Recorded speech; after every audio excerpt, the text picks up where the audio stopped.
wabarakatuh. Waalaikumsalam warahmatullahi Ya, wabarakatuh.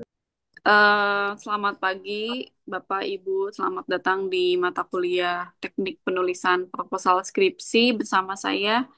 Eh, Mungkin Bapak Ibu sudah tahu, nama saya Nailul Rohma. Walaupun di display name-nya namanya yang berbeda, ini saya sus- belum diganti. Em, di pagi ini, diterima kasih juga sudah menunggu ya tadi sekitar 1,5 jam karena kebetulan di sini kalau minggu itu ada pengajian, jadi nanti audionya suka apa namanya bertabrakan gitu. Karena di dekat rumah saya ada pengajian pakai speaker. Jadi setelah Oh, saya selesai mengaji baru bisa eh, apa namanya kelas dimulai. Oke, dari nama mata kuliah kita sudah jelas ya. Berarti yang akan kita pelajari adalah bagaimana menulis yang pertama itu proposal sebelum menjadi skripsi. Tapi sebenarnya proposal skripsi itu juga sudah menjadi bagian dari skripsi. Nah, saya akan share apa saja yang akan dibahas di pertemuan sinkronus pertama di pagi ini.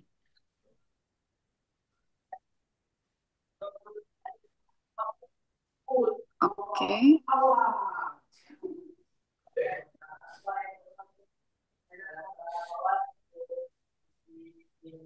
sebentar saya share screen dulu. Share screen.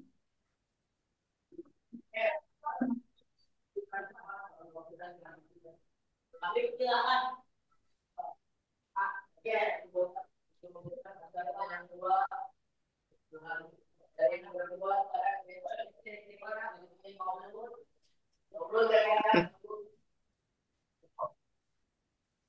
Ya.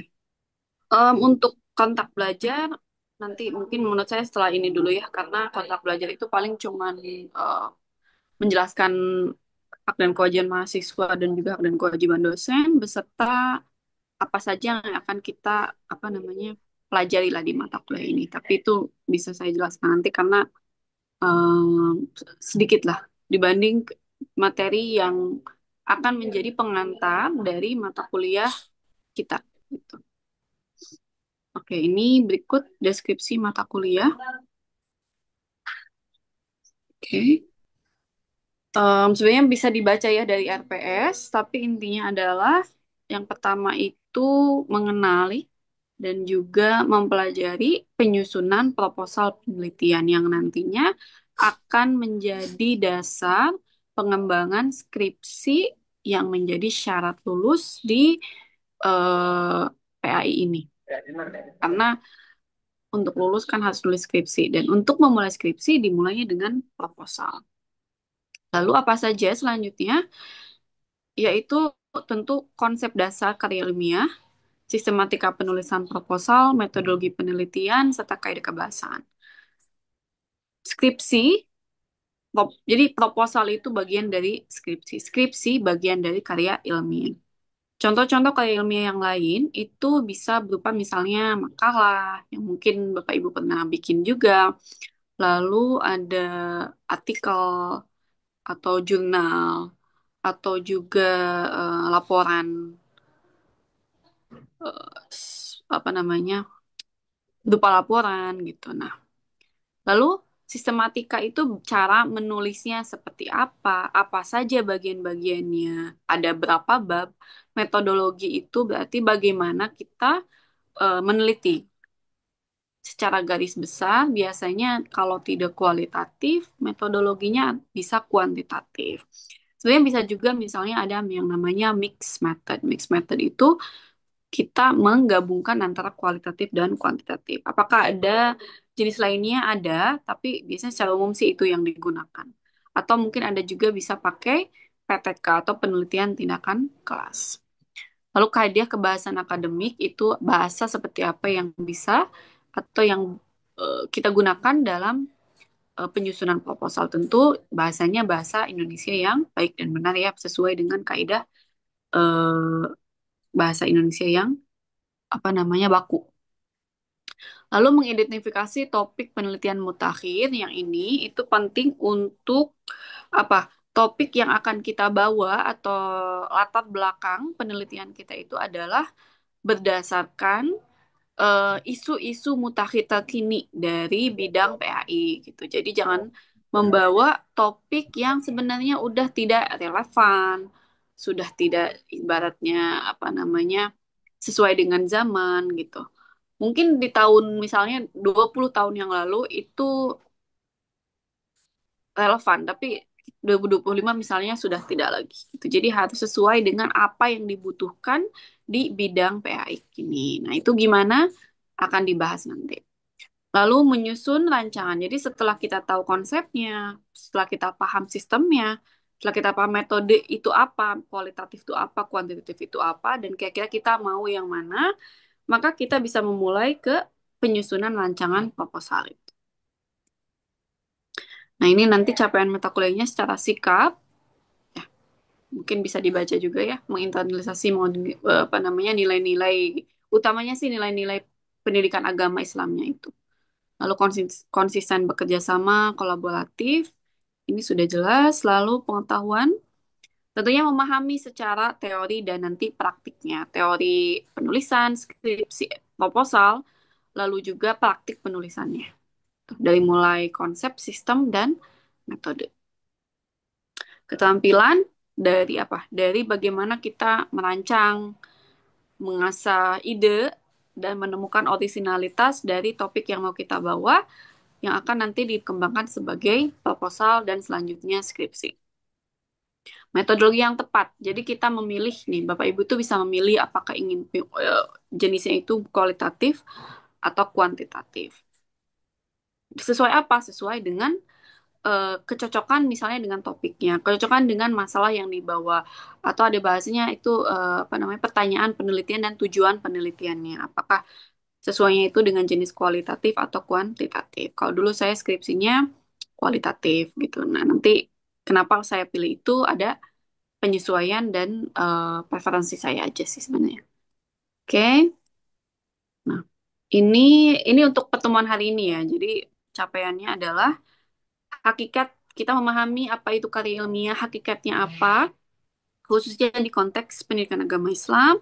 Lalu seperti apa ini sebenarnya selayang pandang saja tentang bagaimana bahasa ilmiah yang baik, lalu juga bagaimana pentingnya untuk mensitasi, mengutip, memparafrase, meringkas, dan membuat daftar pustaka, sorry, dengan benar.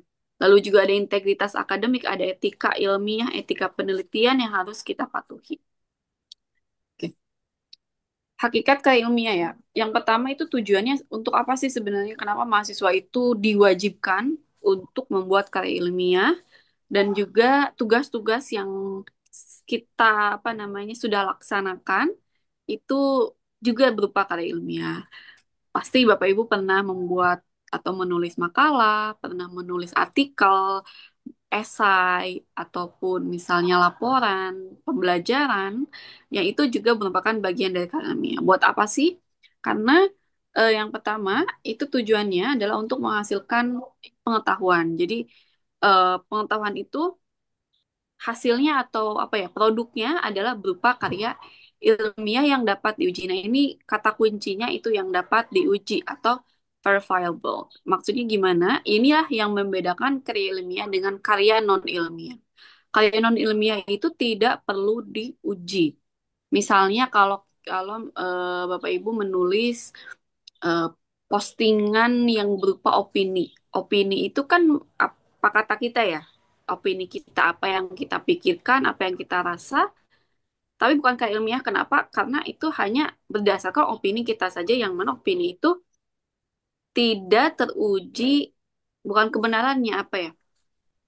Ya hanya berdasarkan ibaratnya dan aku tuh feeling saja gitu. Jadi eh, tidak dibutuhkan apakah opini kita itu disebut benar atau tidak gitu. Lalu jelas metodenya. Metode itu yang tadi bisa kita kerucutkan ke dalam dua jenis metode, kualitatif dan kuantitatif, lalu memberikan kontribusi yang nyata. Makanya biasanya kalau dalam skripsi itu suka kita akan diselipkan Itu kira-kira ini kontribusi penelitian kita itu pentingnya seperti apa, terhadap apa, dan terhadap siapa. Pentingnya terhadap misalnya perkembangan pendidikan agama Islam, pentingnya terhadap guru, terhadap siswa, misalnya kayak gitu. Ciri karya ilmiah itu objektif, berarti nggak subjektif ya. Kita tidak membawa prasangka atau perasaan atau bias pribadi kita. Jangan sampai misalnya kalau kata pribadi kita itu eh, misalnya ya motivasi eksternal itu berpengaruh terhadap prestasi anak didik. Tapi menurut saya sebenarnya nggak berpengaruh loh, Bu. Menurut saya nggak berpengaruh. Motivasi eksternal tuh nggak penting. Tapi internal. Itu kan sebenarnya subjektif ya, karena kenapa subjektif? Misalnya karena pengalaman Tes, sendiri. tes. Saya merasa motivasi internal itu lebih penting. Eksternal itu nggak penting. Itu itu opini, bisa jadi opini kalau karena tapi misalnya berdasarkan penelitian yang dilakukan ataupun berdasarkan teori yang ada, motivasi eksternal itu berperan penting. Nah, itu berarti kita harus ke objektif berdasarkan data atau teori atau penelitian yang sudah ada sebelumnya. Itu ya, subjektif itu bawa apa namanya? Bias pribadi. Logis masuk akal, sistematis berdasarkan sistem. Jadi kita patuh terhadap sistem yang ada. Bab satu itu isinya apa, bab 2 itu apa saja, bab 3 itu seperti apa. Jangan sampai loncat-loncat atau misalnya yang harusnya ada di bab 2 kita taruh di bab 3, di bab 3 kita taruh di bab 2 kayak gitu ya. Berarti itu nggak sistematis.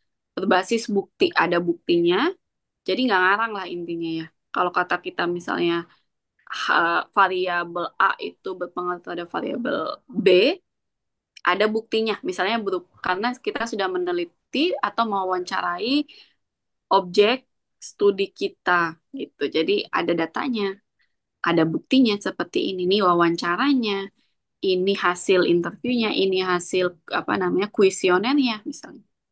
Dapat ditelaah ulang, transparan sumbernya. Sumbernya juga jelas. Misalnya penelitian saya itu dilakukan terhadap siswa SMA kelas 10 gitu, jurusan IPA misalnya atau eh, kelas 9 MTS atau apa gitu. Jadi transparan sumbernya jelas siapa. Tidak, oh ini rahasia gitu. Siapa? Apakah murid? Apakah anak SMA atau SMP atau MTS, Madrasah Aliyah kan gitu. Jadi harus transparan. Bisa nanti dijelaskan juga bahkan pemilihan kenapa kita misalnya memilih sumber atau eh, objek dari studi kita, objek penelitian kita itu misalnya siswa Madrasah Aliyah kelas 10 itu harus ada alasannya. Kenapa kelas 10? Kenapa nggak kelas 11? Kenapa nggak ke kelas 12? Kenapa bukan anak Madrasah Aliyah misalnya? Nah, itu harus semuanya itu harus berbasiskan alasannya gitu dan alasannya juga harus saintifik biasanya seperti itu. Jenis-jenis dari karya ilmiah itu ini contohnya yang seperti yang sudah saya sebutkan. Itu yang pertama makalah, mungkin pernah membuatnya ya sebagai salah satu tugas mata kuliah biasanya ada makalah, lalu ada artikel jurnal. Artikel jurnal juga berbasis penelitian. Laporan, nah ini proposal skripsi lalu skripsi. Proposal skripsi itu bagian dari skripsi. Jadi skripsi nggak akan jadi skripsi kalau sebelumnya nggak bikin proposal. Udah pasti semua skripsi, semua tesis itu berasal dari proposal. Proposal penelitian yang kita ajukan, setelah kita ajukan apakah disetujui atau tidak, kalau disetujui berarti bisa langsung kita eskalasi ke skripsi. Skripsi bisa juga disebut dengan tesis. Kalau dalam bahasa Inggris itu skripsi dan tesis itu istilahnya bisa sama saja ya. Jadi skripsi itu bahasa Inggrisnya tesis. Tesis juga, kalau dalam bahasa Indonesia kan skripsi itu S1, tesis itu S2. Udah ya, jadi kita taunya kayak gitu. Skripsi S1, tesis kalau kita mahasiswa S2. Kalau bahasa Inggris, itu dua-duanya bisa disebut tesis. Jadi kalau kita anak S1, kita bilangnya tetap tesis, anak S2 juga tesis. Terus apa yang membedakan? Yang membedakan itu kita tinggal bilangnya kalau yang S1 itu undergraduate tesis, kalau S2 itu graduate atau master's tesis gitu. S1 itu kan bahasa Inggrisnya undergraduate, ada undernya.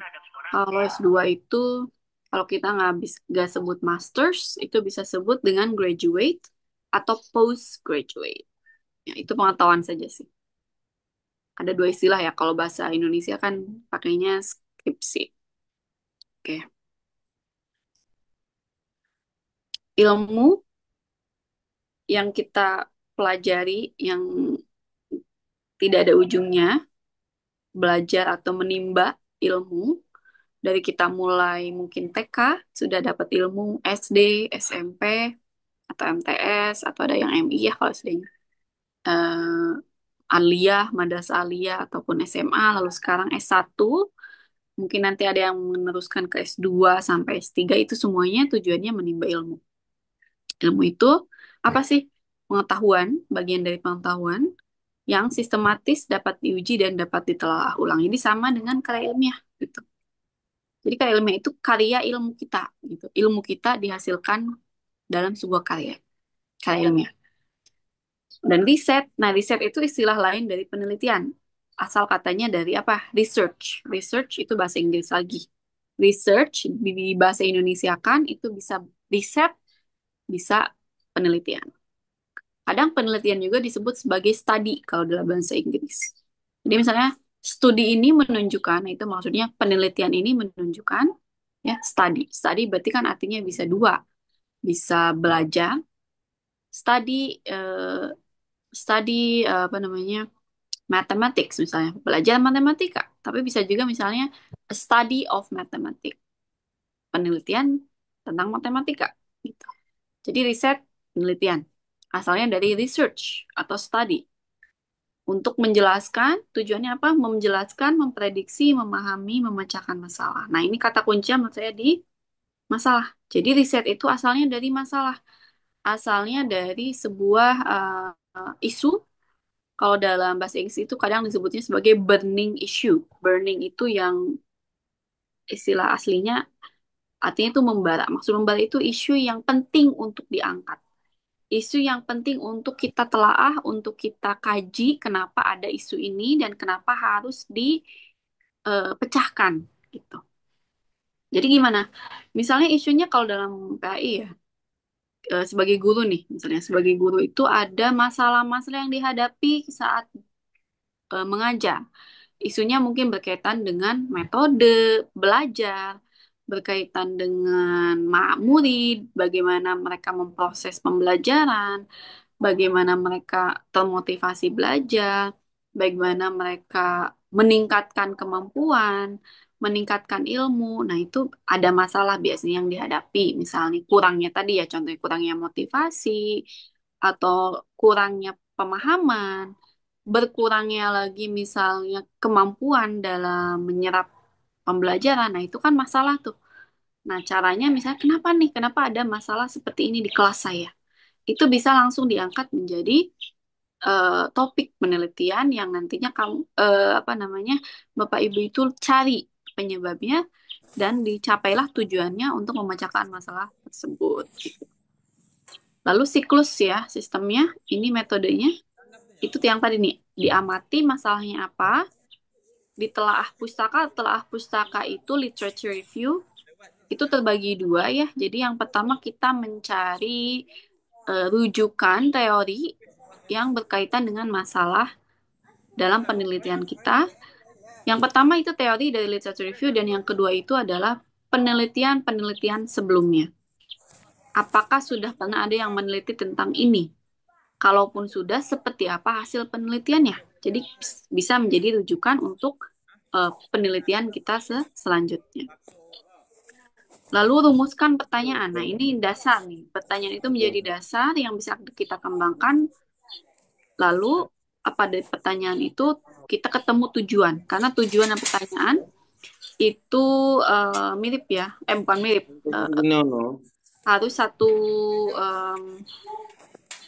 jalur gitu. Jadi dari masalah, dari perumusan pertanyaan itu langsung masuk ke perumusan tujuan. Akan berkaitan. Lalu merancang metode yang cocok, kumpulkan data.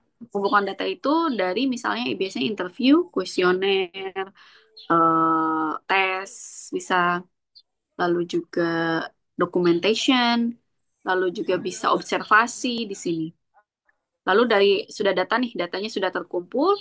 Misalnya anak-anaknya sudah diwawancara, anak-anaknya sudah mengisi tes atau kuesioner, lalu dianalisis tuh datanya seperti apa dari situ, dari hasil pengumpulan data, lalu menyimpulkan dan melaporkan. Nah, ini nanti dari mulai amati masalah nih sampai sini, sampai simpulan itu di sini tuh kita kembangkan. Jadi sebenarnya kalau udah sampai simpulan di sini ya, sampai aplikasi itu menjadi satu skripsi yang utuh. Tapi kalau proposal itu nanti sampai sini, sampai merancang metode. Kenapa nggak sampai kumpulkan data? Karena ini sudah masuk data pengumpulan skripsi. Apa? Kalau udah sampai sini, mana ya? Eh, nah ini, suku proposal itu hanya sampai bab 3 ya. Karena kalau udah masuk skripsi itu kan 5 bab. 5 bab. Nah, proposal itu hanya sampai bab 3. Bab 4, bab 5 itu sudah masuk ke pengumpulan dan analisis dan diskusi data penelitian. Kenapa proposal hanya sampai 3?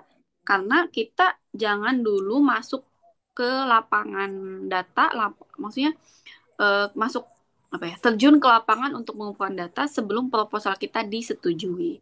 Istilah proposal itu sendiri kan propose. Propose itu dalam bahasa Inggris itu apa namanya, menyajikan. Jadi apa ya istilahnya ya, bentar. Menawarkan, penawaran. Nah, kayak gitu. Jadi maksudnya itu mengajukan, menawarkan ini loh apa namanya, rancangan penelitian saya. Nanti diajukannya ke siapa? Ke dosen pembimbing. Nah, nanti dosen pembimbingnya setuju atau tidak nih? Di ACC atau tidak proposalnya. Kalau di ACC bisa lanjut ke bab selanjutnya. Maksud ke bab selanjutnya itu bisa lanjut ke pengumpulan data gitu. Dari mana mulainya? Dari bab 4, tapi itu kan nanti ya, karena di sini di apa namanya, em, mata kuliah ini tuh kita sampai bab 3. Kita sampai bagaimana menyusun proposal yang nantinya di akhir itu bisa diajukan ke dosen pembimbing apakah disetujui atau tidak. Pengajuannya seperti apa? Lewat presentasi. Ya, presentasi proposal. Ini loh rancangan penelitian saya. Ini loh bab satunya, latar belakangnya. Kenapa saya mengambil topik ini, mengambil judul ini. Ini loh masalahnya, ini loh pentingnya, Gimana? ini loh tujuan. Katanya gimana? Jadi kita Ayo, ini mengajukan. minuman tiga kerja. Lalu bab 2 itu telah pustaka, ini teorinya, kerangka dasarnya, ini model konsepnya, ini kalau hipotesis dan proposisi itu kalau kalau, kalau pakai kuantitatif metodenya, ini hipotesisnya, ini proposisinya.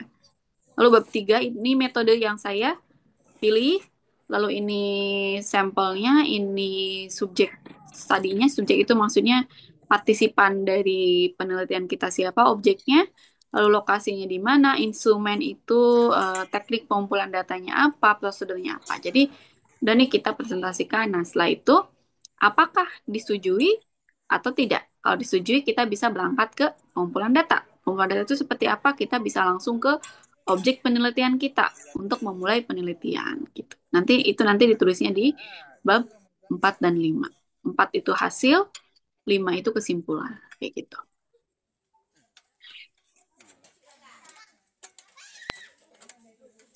Paradigma dan pendekatan penelitian.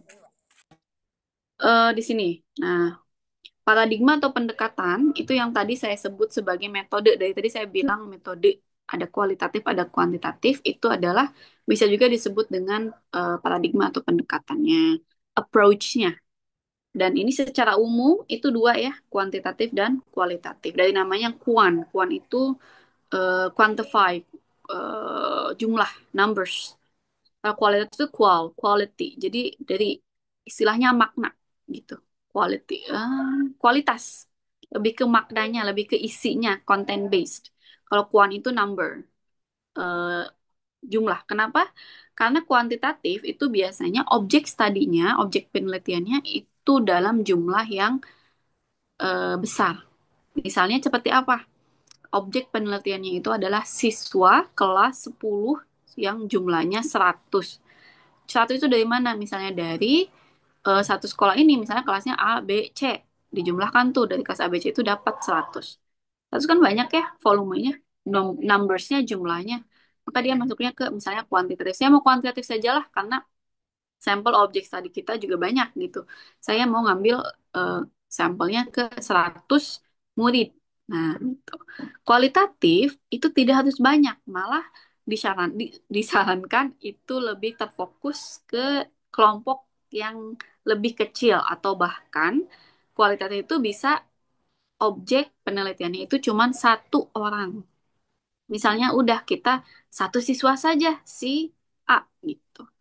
Nanti namanya kualitatifnya itu desainnya studi kasus. Studi kasus ini bisa satu orang saja. Misalnya eh, saya meneliti anak ini nih satu atau dua atau tiga gitu. Kalau dulu saya em, penelitian tesis itu saya ngambilnya ini kualitatif yang studi kasus.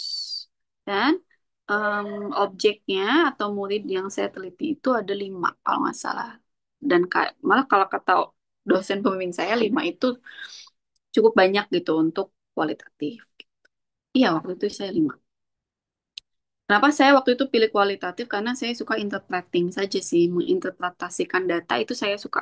Karena dia si kualitatif itu benar-benar lebih mendalam daripada kuantitatif. Kuantitatif itu semacam apa ya, menguji hipotesis. Jadi hipotesis itu praduga yang sudah kita bikin sebelumnya, sebelum penelitian. Lalu membuktikan nih praduga ini menguji, ibaratnya menguji, membuktikan apakah praduga yang sudah kita buat, hipotesis yang sudah kita buat sebelumnya itu terbukti atau tidak. Dan ini sih lebih ke misalnya ada pengaruh atau relasi. Maksudnya misalnya pengaruh A terhadap B, pengaruh proses terhadap hasil. Relasi itu berarti hubungan ya, hubungan antara variabel X dan Y, apakah berhubungan atau tidak. Nanti hasilnya cukup sekedar berhubungan atau tidak berhubungan. Pengaruh, berpengaruh atau tidak berpengaruh. Sekian. Itu bisa kuantitatif seperti itu.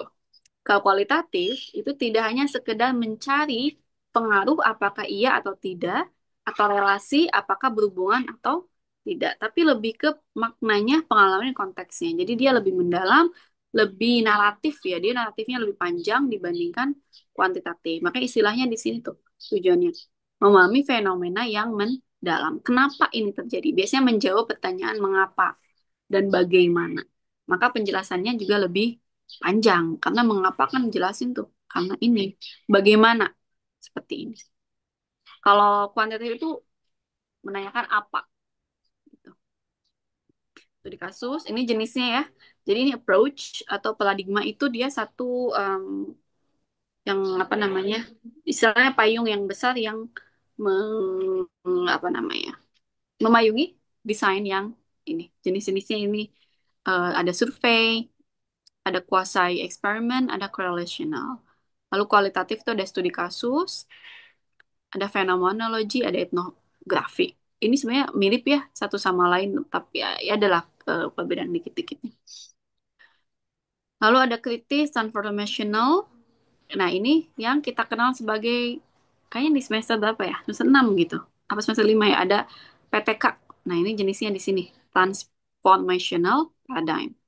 Penelitian tindakan. Sebagai guru yang dilakukan itu penelitian tindakan kelas. Ya, di situ adanya. Lalu ada campur mixed methods. Mixed method ini ada atau kita bisa mencampurkan antara kuantitatif dan kualitatif. Kita cari relasi dan kita pahami relasi tersebut. Nah, itu di dua metode ini. Ada sini nih, explanatory, sequential, and convergent.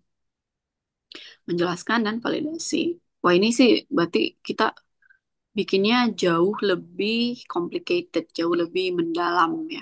Karena kita bawa dua-duanya. Tapi kalau apa namanya, saran saya sih satu aja ya. Kalau mau kuan, kuan aja. Kalau mau kual, kual aja dulu gitu. Karena satu aja bikin pusing, apalagi di mix gitu. Oke, masalah pertanyaan, tujuan, dan manfaat. Nah ini kita ke, bentar ya ini saya namanya di sini lagi. Nah ini, di latar belakang. Jadi proposal itu ada 3 bab ya. Ada bab satu, ada bab 2, ada bab 3. Bab satu kita mulai dengan latar belakang. Latar belakang apa? Latar belakang penelitian kita. atau apa? Apa yang menyebabkan atau apa yang melatar belakangi kita membawa atau mempropos atau menawarkan atau apa ya? Ya, atau menyajikan topik penelitian kita. Tuh, gap. Gap itu adalah kekosongan ya, kekosongan antara penelitian terdahulu dan situasi terkini. Jadi ada gap di sini itu adalah kita mengisi apa yang belum ada. Makanya istilahnya suka ada apa? Suka ada yang disebut dengan novelty. Novelty dalam penelitian itu adalah kebaharuan, topik yang baru yang belum diangkat di penelitian sebelumnya yang belum ada. Makanya kenapa penting kebaharuan atau gap ini, literature gap ini atau novelty, novelty itu kebaruan ya, adalah yaitu untuk membantu perkembangan ilmu. Kita membantu membuat misalnya apa yang belum ada itu, apa yang belum terbukti, apa yang belum ditemukan dalam bidang kita, itu kita temukan gitu. Jadi kita menyumbangkan sesuatu yang baru. Makanya harus ada kebaharuan. Nah, di sini, nah, saya ke sini lagi. Nah, nah gimana sih cara menemukan masalah, Bu? Gimana? Dari kesenjangan antara ideal dan realita.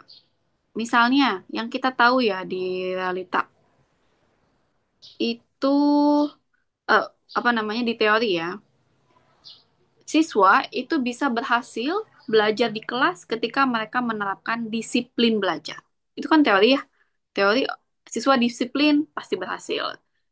Siswa yang pintar itu adalah mereka yang rajin dan disiplin. Itu secara teori. Tapi realita kan nggak semua ya. Nggak semua siswa disiplin.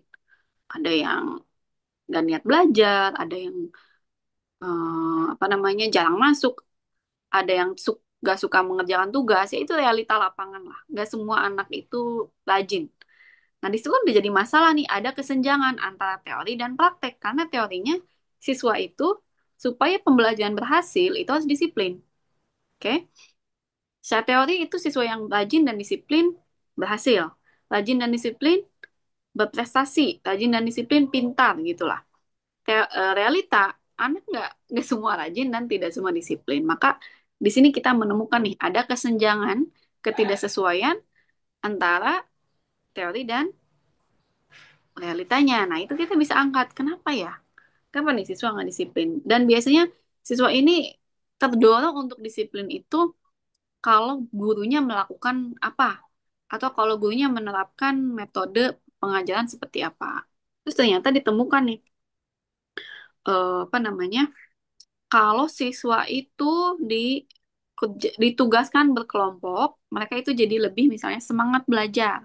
Mereka itu jadi mau belajar karena ya apa ya, terdorong oleh tanggung jawab sebagai anggota kelompok untuk eh, berkontribusi di kelompoknya. Jadi mereka itu seperti ter-enforce, termotivasi lah untuk yaudahlah saya kalau sendiri malas nih, tapi kalau berkelompok itu saya suka di apa didorong sama teman kelompok saya buat ikut bagian, buat ikut ngerjain tugas. Nah, maka bisa nih kita bikin masalahnya itu adalah atau apa namanya latar belakangnya adalah dari bagaimana siswa itu ketika belajar kelompok itu atau ketika belajar sendiri itu mereka tidak termotivasi karena merasa tanggung jawabnya buat diri sendiri. Jadi nggak ada yang ngingetin disiplin. Tapi kalau belajar kelompok itu dia ada misalnya rasa tanggung jawab terhadap kelompoknya ataupun ada dorongan gitu ya. Meskipun mungkin secara terpaksa dari teman kelompoknya untuk ikut berkontribusi dalam membuat tugas misalnya. Nah, di situ. Lalu pertanyaannya dari situ nih, dari masalah itu misalnya apa yang menyebabkan misalnya atau apa yang apa namanya melatar belakangi siswa itu termotivasi ketika belajar kelompok atau bagaimana. Nanti tujuannya dari situ untuk menemukan misalnya relasi antara tugas kelompok dengan disiplin siswa. Atau ini contohnya di sini. Bagaimana implementasi project-based learning BAI membentuk karakter disiplin. Project-based learning itu kan tugas kelompok nih misalnya. Jadi di kelompok ini dikasih tugas yang berdasarkan proyek. yang menghasilkan suatu project. Nah, ya kan di sini bisa pertanyaan itu lahir dari sini, dari masalah penelitian. Implementasi itu penerapan kan. Jadi bagaimana penerapan pembelajaran yang berbasis proyek dalam tugas pendidikan agama Islam membentuk karakter disiplin siswa di kelas X SMA Z. Misalnya kelas 10 SMA apalah gitu ya. SMA Aliyah misalnya. Nah, udah nih dibikin. Nanti otomatis tujuannya itu begini untuk menemukan atau untuk menggali atau menginvestigasi implementasi project based learning PAI dalam pembentukan karakter disiplin siswa. Jadi tujuan itu kita bisa parafrase dari pertanyaan aja gitu. Nah ya. Lalu konsep-konsep variabel dan definisi. Konsep itu gagasan abstrak. Konsep itu maksudnya gimana? Konsep misalnya di sini nih, konsep. Jadi penelitian itu nggak bisa tidak bisa tanpa adanya dasar teori yang sudah ter apa ya istilahnya ya, yang sudah jadi gitu. Jadi harus ada teori yang lahir dari ahlinya, lahir dari ilmuwannya. Misalnya teori pendidikan, siapa sih Bapak pendidikan misalnya kita ambil dari John Dewey, teori psikologi kita ambil dari misalnya Skinner, teori em, kualitatif nih pembelajaran dari Sugiono misalnya ataupun misalnya lagi teori apa lagi ya? Em, Bahasa itu ada misalnya kalau dalam bahasa Inggris itu Noam Chomsky dalam linguistik misalnya. Kalau PAI bisa teorinya itu kan berdasarkan apa namanya teori agama Islam itu bisa dari ilmu-ilmu agama Islam. Oke. Oke di sini. Jadi konsep itu teori ya, berdasarkan teori ada gagasannya. Konstruksi itu konsep yang siap diukur atau diobservasi, ada konstruksinya. Istilahnya kalau dalam ini theoretical frameworknya. Jadi kerangkanya, frameworknya. Lalu variabel, ini istilah variabel kalau Bapak Ibu mengambil jenis penelitian itu kuantitatif, istilahnya adalah variabel. Nanti ada variabel yang bebas, serikat, ada mediatornya. Ini cuma harus bisa harus saya gali lebih lanjut lagi ya karena kalau berdasarkan penelitian tesis saya dan skripsi saya pakai kualitatif. Jadi saya nggak ada tuh yang namanya variabel. Lalu ada definisi ya. Ini apa namanya konsep dasarnya itu kita ambil dari teori apa, kita ambil dari hukum apa misalnya. Definisi operasional menjelaskan cara ukur indikator. Nanti indikatornya juga seperti apa. Indikator itu lebih spesifik dari konsep ya. Kalau konsep itu dia general, cuma indikator dia lebih mengerucut ke hal yang spesifik. Nah, ini contoh biar lebih jelas. Ada konsep, ada konstruk dan variabel. Contohnya konstruknya itu variabelnya adalah disiplin belajar. Definisinya berarti definisi dari disiplin. Definisinya adalah sikap patuh pada aturan dan waktu belajar. Tapi ini nih, kalau kita membuat definisi, menuliskan definisi dalam proposal kita itu jangan kata kita, jangan menurut saya, opini saya itu nggak bisa ya, nggak bisa diterima. Jadi harus berdasarkan teori yang ada dari buku apa dan siapa tahun berapa. Di sini konsep itu harus udah jadi teori yang sudah jadi, bukan menurut saya. Kalaupun menurut saya itu harus juga di backup, didukung oleh teori yang lain. Bolehlah menurut saya ada sikap patuh, tapi patuh itu apa gitu. Nah, patuh itu adalah misalnya menurut buku ini waktu belajar ini menurut siapa? Menurut siapa? Jadi harus selalu didampingi atau didukung oleh teori atau ilmu yang sudah ada. Ya, makanya istilahnya kalau ilmiah nggak bisa cuman menurut saya karena bukan opini base, bukan berdasarkan opini, tapi factual berdasarkan fakta atau teori yang udah ada, teori base. Nah, indikator itu dia lebih spesifik. Jadi patuh itu kan luas ya, arti kata patuh itu luas, aturan juga luas. Nah, di indikator kan nih, patuh itu seperti apa spesifiknya? Murid disebut patuh ketika satu, indikatornya hadir tepat waktu. Dua, patuh itu adalah ketika dia mengumpulkan tugas Tepat waktu juga. Tiga, ketika dia mematuhi tata tertib yang ada di sekolah dan di kelas. Nah, itu indikatornya lebih jelas, lebih spesifik. Konsep itu framework yang luas, indikator itu adalah pengerucutan atau spesifikasi dari konsep yang luas tadi sehingga lebih terukur. Tuh. Lalu literasi Qurani, ada literasi ada Qurani. Ini kan istilah ya variabel. Definisinya adalah apa sih literasi itu apa? Kemampuan membaca dan menafsirkan teks Al-Quran. Tapi lagi-lagi membaca dan menafsirkan itu luas. Apakah hanya sekedar membaca Al-Quran misalnya A'udzubillahi minasyaitonirrajim atau bagaimana gitu. Menafsirkan juga luas. Apakah menafsirkannya itu hanya lisan atau tulisan? Nah, Nah, ditentukannya, dispesifikasikannya itu dalam istilahnya indikator. Oh, indikatornya apa sih? Ketika kita menilai anak didik kita itu mampu membaca Al-Quran. Membacanya seperti apa? Kan luas nih membaca. Atau memahami. Memahami kan luas. Menafsirkan kan luas.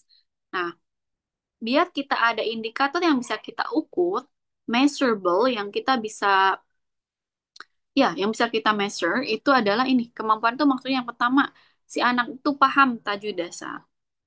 Cerminannya dari apa? Dari misalnya eh, apa namanya membaca Al-Qurannya itu sudah betul berdasarkan tajwidnya, tajwid dasar. Lalu pemahaman makna ayat. Misalnya gimana nih cara si anak itu memahami makna ayat? Misalnya dari menjelaskan maknanya, lalu aplikasi nilainya, dari kesehariannya, dari karakternya, apakah sudah berdasarkan nilai-nilai yang diajarkan dalam Al-Quran. Maka ketika si anak itu, kita meneliti nih, literasi anak ya. Literasi, ini kan ceritanya ini topik penelitian kita, temanya ini. Nah, apakah sudah literate atau belum anak itu? Dari sini, apakah tajwidnya sudah betul? Ketika membaca Al-Quran itu sudah berdasarkan tajwid, makhrajnya sudah betul, panjang pendeknya sudah betul.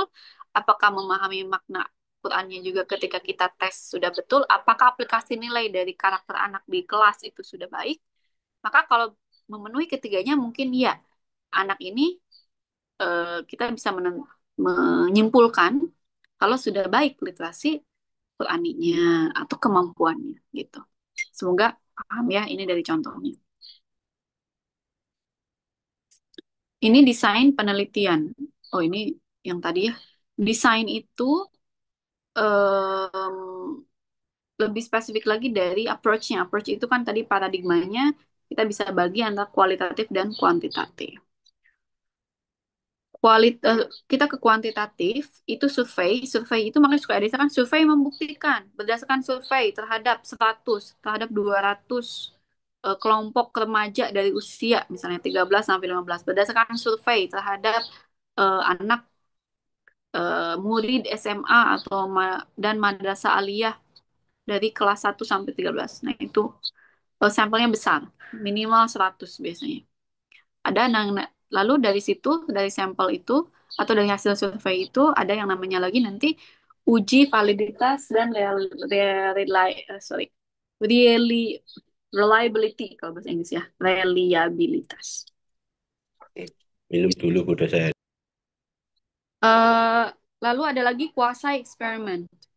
Ini itu biasanya nanti ada tes dan tes pertama dan tes kedua gitu ya untuk melihat apa namanya pengaruh intervensi sesuatu. Misalnya mau menguji efektivitas metode A. Nah, efektif atau tidaknya itu misalnya kita bandingkan ada eh, kelas A dan kelas B. Kelas A itu dia pakai metode apa ya misalnya? Metode B. Sorry, metode C.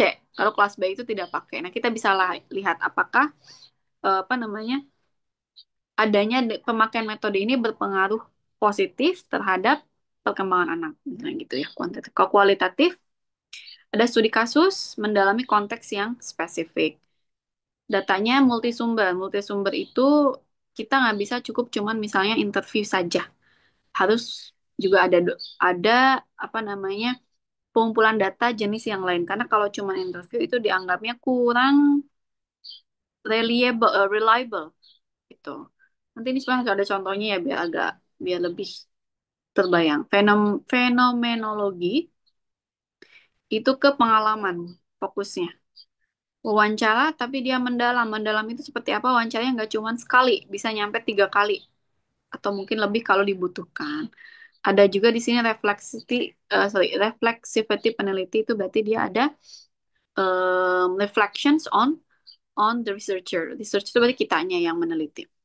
Convergent mixed itu berarti dia mix antara kuantitatif dan kualitatif. Kita bisa me, apa namanya mengkombinasikan, misalnya kita kuantitatif, kita bikin survei, tapi kita juga studi kasus. Dari survei ini dari status kita ambil 3 misalnya murid yang eh, case-nya itu spesifik menarik, lalu kita kembangkan lagi. Cuman sekali lagi menurut saya itu convergent mix itu lebih kompleks, lebih mendalam, dan lebih menyita waktu daripada cuma satu. Jadi udahlah pilih satu aja, mau kuantitatif atau kualitatif. Tapi kalaupun mau, ya kalau mau max ya nggak apa-apa sih, cuman sudah pasti nanti prosesnya lebih panjang daripada cuman ngambil satu jenis saja. Oke, ada lagi istilah instrument. Instrument itu adalah apa ya? Alat penelitian kita. Alatnya seperti apa? Maksud alat itu gimana? Gimana kita mau mengumpulkan data untuk diteliti. Caranya gimana? Ya dari instrumen, pakai instrumen. Instrumennya seperti apa? Misalnya bentuknya kuesioner, isinya kan pertanyaan-pertanyaan. Lalu bisa juga wawancara, bisa juga observasi, bisa juga studi dokumen, tes. Nah, kalau kuantitatif itu bisa pakai kuesioner. Kita membagikan misalnya Google Form, terus kita isi pertanyaan si apa namanya si muridnya atau objek studinya ya. Tadi apa istilahnya kalau di sini? Sampelnya. Lalu wawancara. Ya wawancara itu bisa dua ya, bisa wawancara lisan atau tulisan. Tapi lebih baik sih lisan sih ya. Lalu observasi itu misalnya gini, kita sebagai apa namanya researcher atau peneliti kita datang langsung ke kelas, mengobservasi, melihat langsung nih prosesnya, proses pembelajarannya. Kalau tadi, kalau contoh dari skripsinya atau judulnya itu adalah implementasi project based learning, membentuk karakter disiplin. Nah, itu kita bisa pakai 3 instrumen. Yang pertama itu kuesioner yang kita bagikan ke anak-anak supaya diisi nih bagaimana sudut pandang mereka terhadap proses penelitian project based learning. Misalnya, apakah kamu merasa project based learning ini membantu mengembangkan? Nanti anaknya misalnya iya setuju atau tidak atau netral seperti itulah. Jelaskan bagaimana pengaruh nanti itu di kuesioner. Jadi dia tinggal ngisi aja kan biasanya cuman setuju, tidak setuju atau iya atau tidak kayak gitu. Nah, itu kan cuman sekedar kita lihat dari perspektif subjektif secara dari anaknya. Atau kita bisa mewawancarai guru. Jadi dari sudut pandang guru dan sudut pandang murid. Sudut pandang murid itu kita pakai kuesioner, sudut pandang guru kita pakai wawancara. Nah, kita udah apa namanya? Udah pakai 2 instrumen. Gak cukup nih, kita pakai 3 lagi supaya triangulation, supaya validitasnya lebih eh, terbukti. Nah, udah pakai sudut pandang dari guru dan murid, lalu kita ke berdasarkan kita nih. Jadi kita lihat langsung, observasi langsung. Wah, bener nggak nih kalau kata murid misalnya positif, kata guru juga positif, kata murid project base itu membantu karakter kata guru juga gitu. Tapi kita coba lagi, uji lagi, bener nggak positif atau mereka cuma ngasal ngisi. Caranya dari mana? Untuk membuktikannya, kita datang langsung ke kelas, melihat langsung proses pembelajarannya, melihat langsung gimana guru mengaplikasikan pembelajaran berbasis proyek, melihat langsung bagaimana proses murid itu kerja kelompok, sehingga kita lihat, oh iya, positif atau tidak gitu. Bisa terbukti, bisa diuji, bisa divalidasi lewat observasi kita. Makanya ada istilah mana tadi? Hmm, triangulasi. Mana ya tadi? Oh ya ini. Ada istilah triangulasi. Tri itu kan 3 ya. Jadi emang disarankan instrumen penelitian kita itu 3. Boleh sih 2, cuman kalau 2 itu harus kuat sekali salah satunya. Gitu. 3. Misalnya kita pakai survei, pakai kuesioner di satu ini, lalu lalu wawancara, lalu observasi. Jadi nanti data yang kita dapatkan, yang kita kumpulkan itu menjadi sangat kuat. validatednya tinggi, tingkat validitasnya tinggi. Lalu, nah ini kuantitatif validitasnya itu bisa dari sini kriteria, kontraksnya, sorry, construct, lalu reliability. Sorry, saya itu kalau baca tentang penelitian itu biasanya pakai buku bahasa Inggris ya, jadi agak lebih enak nih kadang ngomongnya pakai bahasa Inggris. Ya, reliability ini kalau bahasa Inggris itu reliability, reliabilitas. Ada tes, ada retest. Jadi bisa pengulangan tes. Buat diuji reliabilitasnya itu sudah reliable atau belum. Kualitatif itu kredibilitas, member check. Lalu ada dependabilitas, ada transfer. Intinya ini tuh sebenarnya mau menguji saja data kita itu reliable, teruji, valid, atau tidak. Gitu. Nanti prosesnya seperti ini. Ini cara menganalisis data ya. Kalau kuantitatif itu dia biasanya pakai ada apa namanya aplikasi ya kalau nggak salah. Ada ANOVA, ada SPSS gitu. Jadi kita tinggal masukin data ke suatu aplikasi yang mereka si aplikasi ini yang mengolah. Kalau kualitatif itu kita yang transkrip sendiri. Ada transkrip, misalnya kita mentranskrip wawancara, lalu kita mengolah dari data itu dari transkrip wawancara tersebut. Tematisasi itu kita akhirnya menemukan pola, tema dari hasil wawancara kita misalnya. Lalu dari situ, dari tema, kita ambil kutipan-kutipan penting yang nanti dimasukkan ke eh, data analisisnya, lalu data display. Ini datanya gitu. Mix, mix ya, kalau mix ya ini dua-duanya kita masukin. Lalu, nah, telah pustaka. Dah, ini nanti sebenarnya akan Bapak Ibu tak apa namanya terapkan ketika sudah terjun ke penelitian skripsinya.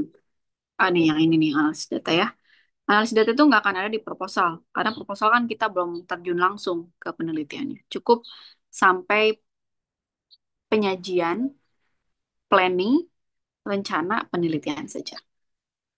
Oke, telah pustaka itu bahasa Inggrisnya istilahnya itu ada, kalau saya literature review ya. Literature review atau portal literatur itu memuat misalnya nih kalau tadi contohnya tentang literasi Qurani. Nah, dari telah pustaka itu kita menjelaskan apa itu literasi, definisi, teori, eh, penelitian sebelumnya yang membahas tentang literasi. Lebih spesifik lagi, literasi kan umum ya. Literasi itu bisa literasi keuangan, bisa literasi tentang membaca, bisa literasi itu menulis, bisa literasi itu tiga-tiganya, membaca, menulis, berhitung. Lalu literasi Qur'ani kan dia lebih spesifik. Lalu ada definisi literasi secara umum, ada definisi literasi secara spesifik literasi Quran gitu. Itu nanti masuknya di telah pustaka. Definisinya apa, konsepnya seperti apa. Lalu setelah itu kita mencari atau juga menyajikan em, penelitian sebelumnya yang berkaitan dengan literature review kita, yang berkaitan dengan literasi Qurani. Apakah ada penelitian sebelumnya yang membahas tentang literasi Qurani? Pasti ada sih. Nah, kita masukkan tuh di situ. Penelitian sebelumnya itu menjelaskan bahwa literasi Qurani terhadap murid atau terhadap guru mungkin bisa situ. Nah, dari pengumpulan atau penyajian penelitian tentang literasi Quran yang sudah ada sebelumnya, maka ditemukanlah gap. Gap itu eh, kesenjangan antara hasil penelitian yang sudah ada sama yang belum diteliti. Gitu. Misalnya, oh ternyata literasi Quran ini belum pernah apa namanya menyentuh isu pemahaman siswa terhadap makna Al-Quran misalnya. Walaupun kalaupun ada itu baru di apa namanya misalnya diteliti di tingkat mahasiswa, tapi di tingkat madrasah alih itu belum ada. Maka di situ deh gapnya. Gapnya ada di mana? Ada di objek penelitian. Karena yang udah ada itu misalnya objek penelitian itu mahasiswa. Belum ada nih anak sekolah. Maka saya mau ngambil gapnya di sini yang belum ada. Yaitu penelitian literasi Qurani terhadap anak sekolah SMA. Misalnya Bu, kalau anak SMA ada. Coba kita cari apakah pernah diteliti em, tentang pemahaman literasi Quran itu di murid SD atau MI. Belum ada nih. Nah, kita ambil di situ. Lalu apa indikatornya? Indikatornya misalnya pemahaman tajwid dasar dari anak SD terhadap kemampuan literasi membaca Al-Qur'annya. Originalitas itu masuknya ke gap tadi ya, kebaruan dari konteks. Ini kalau ada suara berisik, lagi ada konstruksi di dekat rumah, jadi mohon maklum, mudah-mudahan penjelasan saya masih terdengar ya. Originalitas itu adalah original. Original itu apa berarti? Asli, berdasarkan temuan sendiri. Kebaruan konteks metode. Nah, gapnya, kesenjangannya, orisinalnya, em, itu bisa berupa kebaruan konteks, metode, dan integrasi dalil teori. Jadi, ke gap, literature gap yang kita temukan, em, ide orisinal itu kan yang belum ada sebelumnya ya, sama aja dengan tadi yang saya jelaskan gap. Itu bisa dari sisi objek penelitiannya, bisa dari sisi metodenya, bisa dari sisi integrasi dalil dan teorinya. Nah, itu dari tiga hal. Tadi misalnya literasi Quran itu belum pernah diteliti ke murid SD, maka apa? Originalitas penelitian Bapak Ibu itu dari sisi partisipansinya atau objek studinya atau konteksnya ya, berarti konteksnya di murid usia SD, misalnya usia anak-anak. Metode, misalnya udah ada nih, SD sudah, madrasah sudah, tapi saya menemukan gap yang kedua. Gapnya adalah belum ada yang meneliti secara kualitatif. Sebelum-sebelumnya penelitian itu hanya dilakukan secara kuantitatif. Nah, ini gapnya di mana? Di metode. Maka masuk tuh kita ke sini, kita isi gap ini. Gap itu kan kekosongan. Kita isi kekosongan karya ilmiah ini dengan penelitian kita. Yang akhirnya apa? Sebelumnya belum ada yang meneliti literasi secara kualitatif, kita isi dengan apa? Penelitian kita. Akhirnya apa? Saya pilih kualitatif karena sebelumnya belum ada. Orisinal, fresh, mengisi gap. Lalu integrasi dalil dan teori. Misalnya belum ada nih penelitian sebelumnya yang memakai teori dari eh, buku A atau dalil hadis ini belum pernah dipakai gitu. Maka saya mau memakai dalil ini gitu karena sebelumnya dia pakai dalil yang lain. Jadi banyaklah cari gap itu bisa dari salah satu tiga ini. Konteks, metode, dan integrasi. Parafrase. Nah, ini juga penting ya, belajar untuk memparafrase, menulis kembali. Karena dari telah pustaka, dari literature review itu kita akan banyak mengutip definisi, lalu kutipan-kutipan penelitian sebelumnya. Nah, kita jangan asal kopas ya, copy paste. Jadi sebisa mungkin itu diparafrase, tidak se apa namanya se apa adanya cuman kopas-kopas karena nanti terjebak ke plagiasi jangan sampai gitu. Parafrase itu adalah cara kita untuk terhindar dari plagiasi. Jadi kita ibaratnya menyampaikan kembali teori atau laporan penelitian yang sudah ada tapi menggunakan bahasa kita sendiri. Gak rujukan itu nanti bisa aja pakai Zotero atau Mendeley. Tapi biasanya kayak sini ya Mendeley. Keterbatasan, delimitasi, dan asumsi. Oke. Masuk keterbatasan itu dalam proposal itu harus dijelaskan bahwa penelitian kita itu terbatas ke objek yang kita teliti aja. Maksudnya seperti apa? Misalnya nih, kita balik ke yang tadi. Em, nah, di sini. Implementasi project based learning dalam membentuk karakter siswa. Itu dulu ya, itu contohnya. Topik atau judul proposal kita itu adalah implementasi project based learning terhadap disiplin. Misalnya, kita jadi maksudnya itu penelitian kita itu spesifik hasil dari penelitian di kelas misalnya 10 SMA Al-Ihya, bilang aja seperti itu. Maksud terbatas adalah bisa saja seperti ini. Hasil ini terbatas hanya berdasarkan penelitian saya di kelas 10 SMA Al-Ihya. Terbatasnya seperti apa? Terbatasnya adalah mungkin saja hasil yang saya dapatkan di kelas 10 SMA Al-Ihya itu akan berbeda dengan hasil yang didapatkan di kelas lainnya. Jadi maksudnya adalah tidak atau penelitian itu bukan untuk generalisasi gitu. Di kelas A dan Kabupaten B. Kondisinya adalah siswanya misalnya kelas 10 SMA Aliyah, bukan kelas 11, bukan SMA lain, bukan Madrasah Aliyah, bukan SMK. Nah, itu namanya terbatas, terbatas ke hasil yang memang diambil dari objek studi saya gitu. Delimitasi dan asumsi. Oke. Semoga paham ya. Jadi maksudnya itu tidak generalize, tidak tergeneralisasi ke sekolah lainnya.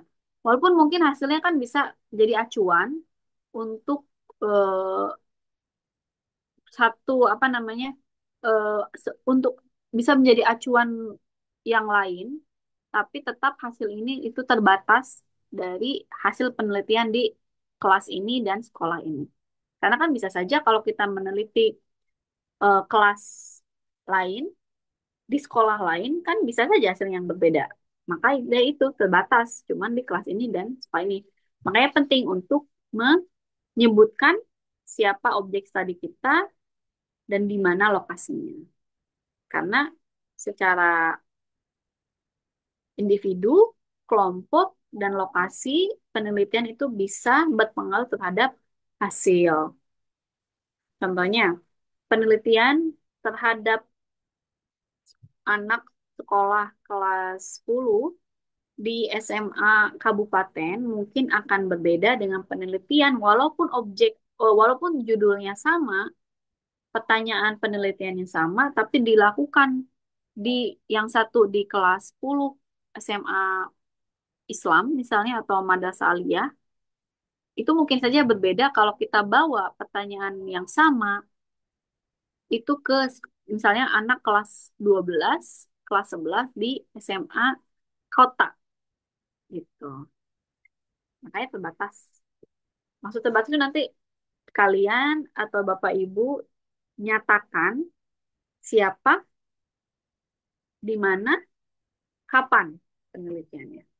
Karena berpengaruh tiga faktor itu saja. Kelayakan dan em, feasibility. Ya, ini juga harus jelas. Akses lokasi, respondennya siapa, waktunya. Ini berarti kita harus menyesuaikan waktu penelitian kita dengan lokasi dan ketersediaan objek penelitian. Kalau menelitinya di kelas, kita lihat kalender akademik jangan sampai menelitinya pas mereka ujian akhir, pas mereka libur, kan nggak mungkin juga. Gitu. Biaya dukungan pembimbing perizinan. Harus ada izin ya. Jadi sebelum kita meneliti, pastikan dulu dari pihak sekolahnya atau pihak kampusnya atau pihak siapapun itu yang kita teliti, mereka menyetujui untuk diteliti. Nah ini penting karena kalau nggak setuju kita nggak bisa maksa sebagai peneliti. Ini tadi sudah saya tunjukkan ya, struktur lazim, struktur umumnya, karya ilmiah, utamanya yang skripsi ini ya, proposal itu ada istilahnya IMRAD. Ini singkatan ya bahasa Inggris. Ada introductions, ada methodology. Ini kalau berupa artikel. Artikel itu jurnal. Kalau kita ngetik tuh jurnal PAI, nanti ada linknya. Ini berupa artikel ilmiah. Itu lebih singkat, padat. Karena dia cuman pendahuluan, metode, hasil, dan pembahasan. Kalau proposal atau bahkan skripsi itu dia ya lebih luas, lebih jelas, lebih mendalam. Bab satu, latar belakang, rumusan masalah, dan tujuan. Bab 2, kajian pustaka dan kerangka penelitian. Bab 3, metode, lampiran instrumen, dan rencana kerja, rencana penelitiannya. Nah, ini lebih jelasnya. Bab 2, telah pustaka. Ini nanti teori dan definisi di sini. Dan juga em, kaitan dengan penelitian-penelitian sebelumnya. Bab 3 itu metode ya, tadi yang kualitatif, apakah kualitatif, kuantitatif, instrumen yang digunakan apa, apakah Anda akan survei, apakah mau pakai kuesioner, apakah mau pakai interview, observasi, documentation, itu ada di sini. Analisis datanya akan seperti apa, dan timeline-nya atau jadwal penelitiannya itu berapa lama, dari kapan sampai kapan, dan misalnya apakah 2 bulan, 3 bulan itu di sini dijelaskan di bab 3. Lalu lampirannya, instrumen itu misalnya kalau memakai kuesioner itu dilampirkan pertanyaan-pertanyaan yang mau ditanyakan itu apa. Kalau observasi itu lembar observasinya seperti apa. Surat izin itu berarti ya itu surat izin ke sekolahnya, misalnya kalau penelitiannya di sekolah, pedoman, transliterasi, dan timeline. Nah, nanti ini nih hasil dari em, mata kuliah kita itu adalah menyusun bab 1, bab 2, bab 3 seperti ini. Banyak ya yang harus dikerjakan, tapi kita mulai dari yang mendasar dulu tentu, yaitu mencari masalah, latar belakang, mencari masalah yang akan melatar belakangi penelitian kita. Kenapa penting, kenapa harus diajukan, kenapa kita tertarik untuk meneliti isu ini gitu. Ini sumber ilmiah karena lagi-lagi karya ilmiah itu harus berdasarkan eh, ilmu yang ada, teori yang ada. Kita nggak bisa cuma berdasarkan opini menurut saya. Harus selalu berdasarkan sumber ilmiah yang ada. Cuman karena kita itu PAI ya, Pendidikan Agama Islam, maka sumber ilmiah itu bisa primernya itu berupa Al-Quran, hadis, dan kitab. Bisa dokumen kebijakan, data lapangan asli. Nah ini. Tapi kita tidak cukup hanya mengandalkan sumber primer ini. Misalnya di apa di sini nih di bab 2 ya, di telah pustaka itu Bapak Ibu cuman memasukkan ayat Al-Quran atau kutipan hadis itu belum cukup.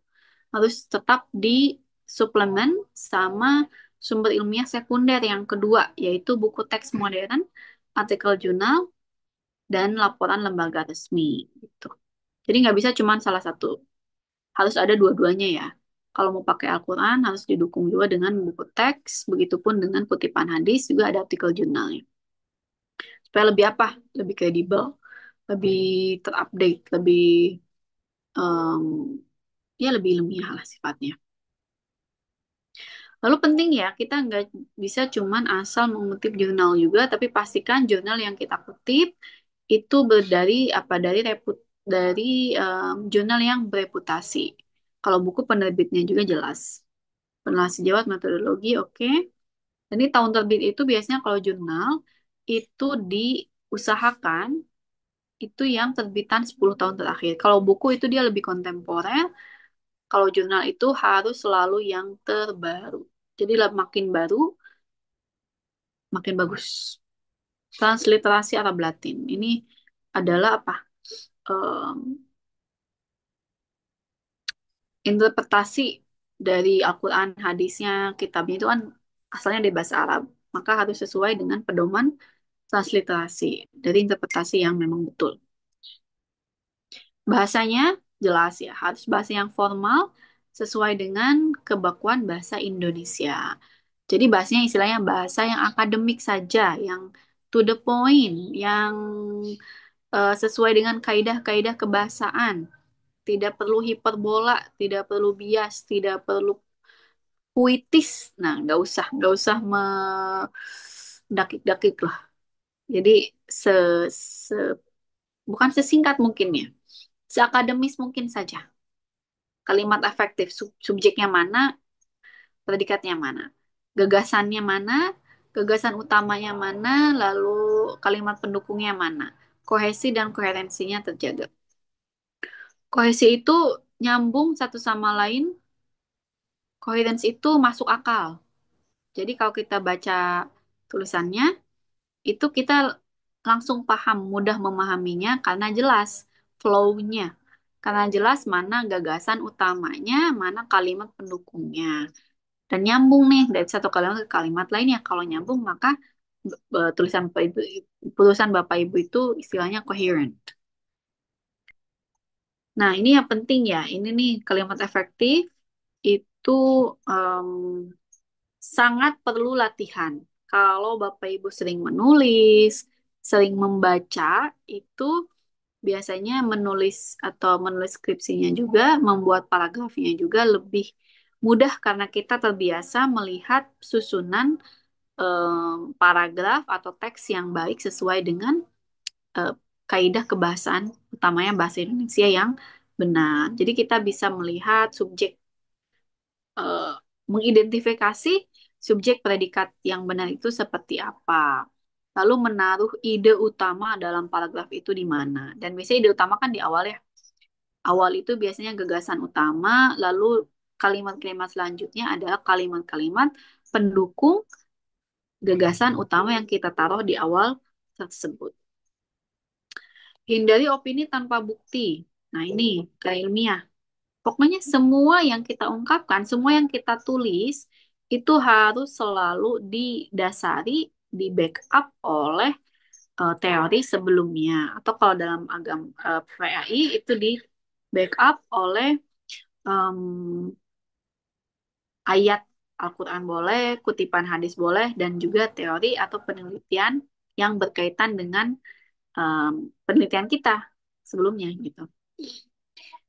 Generalisasi berlebihan, ada hominem, strawman. Nah, ini hal-hal yang dihindari ya. Strawman atau kekeluaran sebab akibat. Ini istilahnya apa ya? Bentar, saya ada istilahnya. Ah, nanti saya carilah. Objek objektivitas PAI. Bedakan antara normatif dan empirik. Normatif itu misalnya bedakan antara apa yang sudah kita pelajari dalam ilmu agama Islam itu normatif.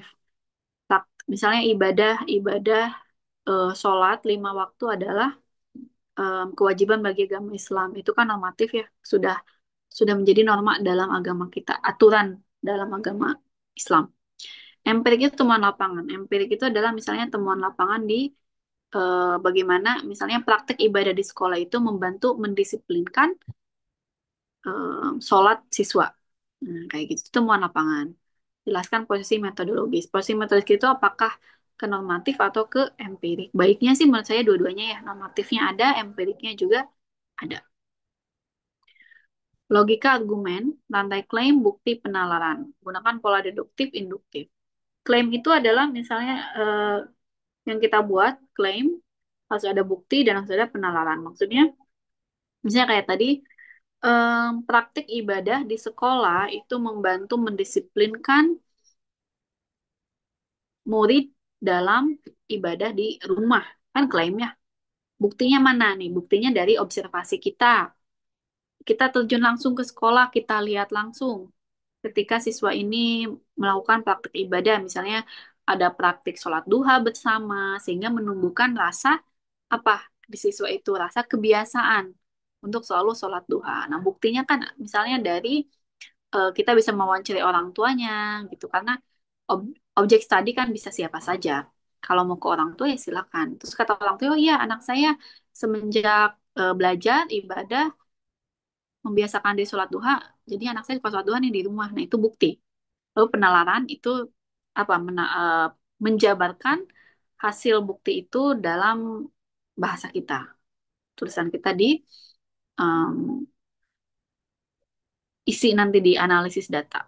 Cuman ini nanti rantai klaim ini nanti deskripsi lebih lanjutnya di analisis data. Gunakan pola deduktif. Deduktif itu dari generalisasi menjadi spesifik. Kalau induktif itu dari spesifik menjadi generalisasi. Atau boleh analogi juga. Konseptual, variabelnya, relasi, landasan. Variabelnya apa, relasinya apa. Nah, ini lebih ke apa ini? Em, Kuantitatif. Ini catatan apa ya? Lalu ada sitasi, parafrase, kutipan. Ini penting karena tadi kan kita nggak bisa cuman beropini tanpa bukti. Nah, buktinya itu kita ambil dari sitasi, dari jurnal. Jurnal itu harus disitasi. Kalau kita ngambil teori atau em, dukungan dari jurnal atau hasil penelitian sebelumnya, Itu kita berparafrase. Parafrase itu apa? Mengubah struktur dan diksi dari kalimat. Apa ini? Bentar.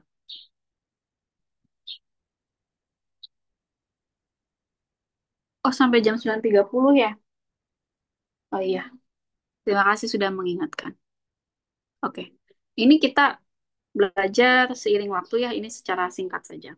Parafrase itu mengubah struktur dan diksi kalimat dengan bahasa kita sendiri tanpa menghilangkan makna. Kutipan langsung tuh tidak mengubah ya, berarti bukan parafrase, tapi harus seperlunya dan harus menggunakan tanda kutip. Ada ringkasan, ada gaya rujukan.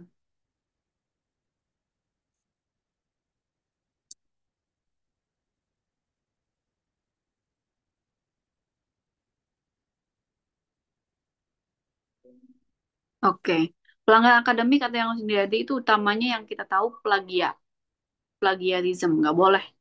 Self plagiarism, fabrikasi itu pemalsuan data. Nggak bisa, kita ngarang aja lah datanya, ya nggak bisa ya. Falsifikasi juga sama, ghostwriting itu joki. Nah itu namanya ghostwriting. Jadi preskripsi kita ditulis sama orang lain, istilahnya ghostwriting. Yang nulisnya ghost, hantu, bukan kita. Authorship tidak layak. Lalu etika penelitian, etikanya adalah misalnya kita itu ada informed consent. Jadi em, objek penelitian kita itu setuju untuk menjadi atau untuk ambil bagian di penelitian kita. Jadi mereka mau, jangan ada pemaksaan. Konsen itu dua-duanya sukarela. Jadi mereka memang mau jadi objek penelitian kita. Ada kerahasiaan data. Jangan memakai nama asli kalau meneliti ya. Kalau jangan sampai misalnya namanya Budi, kita ganti aja nggak apa-apa. Namanya jangan Budi, kita ganti misalnya menjadi eh, Budi menjadi apa ya? Dedi misalnya nggak apa-apa. Itu supaya data Budi yang aslinya kan kita jaga. Makanya ada istilah anonymity. Oke, nah ini penggunaan alat digital. Boleh nggak pakai AI? Boleh karena mungkin membantu, tapi jangan full copy paste, full AI yang mengejar menulis ya. Karena kalau full AI berarti kan Bapak Ibu nggak ngerjain apa-apa dong. Berarti AI yang nulis ya jangan sampai. Saya tetap ingin Bapak Ibu yang menulis. Jadi AI itu hanya membantu brainstorming, mengecek apakah tata bahasa kita itu sudah benar, gitu ya. Makanya nanti saya usahakan itu proposal Bapak Ibu itu harus sesuai atau harus melewati apa istilahnya ya, Turnitin atau AI check. Jadi membuktikan kalau tulisan Bapak itu bukan hasil dari AI. Oke, ini do and done. Selesai ya. Segitu sebenarnya. Jadi intinya ini ya. Saya intinya ini aja nih. Yang akan kita pelajari tekniknya ini. Teknik menulis bab satu, menulis bab 2, menulis bab 3. Oke, sebentar lagi ya. Kalau kontrak belajar ini singkat saja. Mana ya?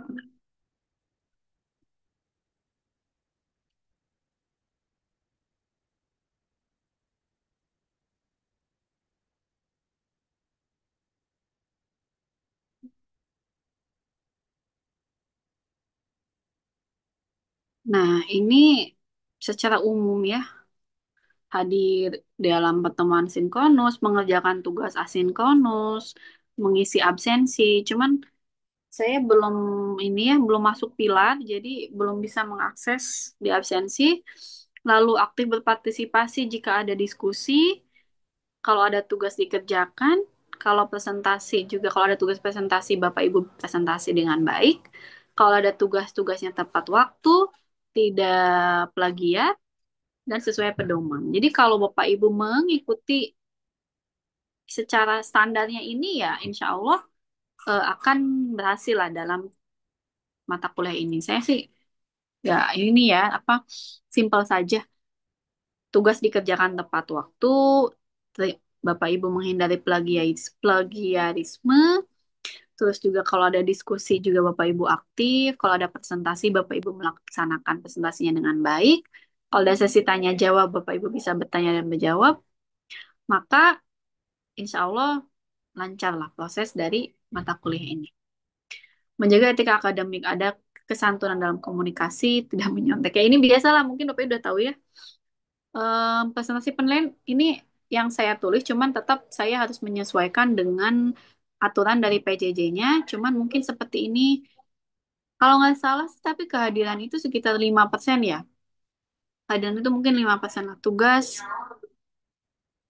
Tapi pada intinya itu kalau Bapak Ibu hadir, selalu hadir, selalu mengerjakan tugasnya tepat waktu, jangan telat, diskusinya aktif, tidak pakai AI karena saya